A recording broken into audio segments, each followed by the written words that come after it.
திமுக ஆட்சிக்கு வந்தவுடன் செம்பரம்பாக்கம் ஏரி திறப்புக்கு காரணமானவர்கள் தண்டிக்கப்படுவார்கள் என அக்கட்சியின் பொருளாளர் மு.க.ஸ்டாலின் கூறியுள்ளார். சென்னையில் உள்ள திமுக தலைமை அலுவலகமான அண்ணா அறிவாலயத்தில் நடைபெற்ற நிகழ்ச்சியில் மாற்றுக் கட்சியை சேர்ந்த 3000த்திற்கும் மேற்பட்டவர்கள் மு.க.ஸ்டாலின் முன்னிலையில் திமுகவில் இணைந்தனர். நிகழ்ச்சியில் பேசிய ஸ்டாலின், செம்பரம்பாக்கம் ஏரியை முறையாக திறந்து விடாததே சென்னை நகரில் ஏற்பட்ட வெள்ள பாதிப்புக்கு காரணம் என்று குற்றம் சாட்டினார். திமுக ஆட்சிக்கு வந்ததும் செம்பரம்பாக்கம் ஏரி திறப்பிற்கு காரணமானவர்கள் தண்டிக்கப்படுவார்கள் என்றும் ஸ்டாலின் கூறினார். அண்மையில் பெய்த இந்த மழையில என்னென்ன கொடுமைகள் நடந்துச்சு, எப்படிப்பட்ட அக்கிரமங்கள் நடந்துச்சு. ஆனா இதற்கெல்லாம் காரணம் யாரு? இந்த ஆட்சி. செம்பரம்பாக்கம் ஏரியை முறையாக திறந்து விடாத காரணத்தினாலதான் இந்த கொடுமை ஏற்பட்டுச்சு.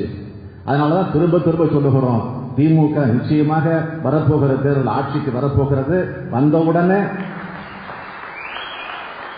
தலைவர் கலைஞர் அவர்கள் தேர்தல் அறிக்கையில் சொல்ல போகக்கூடிய உறுதிமொழிகள் எல்லாம் காப்பாற்றுகிற ஒரு பணி இருந்தாலும், அது முக்கியமான பணிகளாக இருந்தாலும் அதையும் தாண்டி சொல்லுகிறேன். இந்த செம்பரம்பாக்கம் ஏரி திறப்புக்கு காரணமாக இருக்கிறவர்கள் மீது உரிய நடவடிக்கை எடுக்க அவர்கள் எல்லாம் நிச்சயமாக தண்டிக்கப்படுவார்கள்.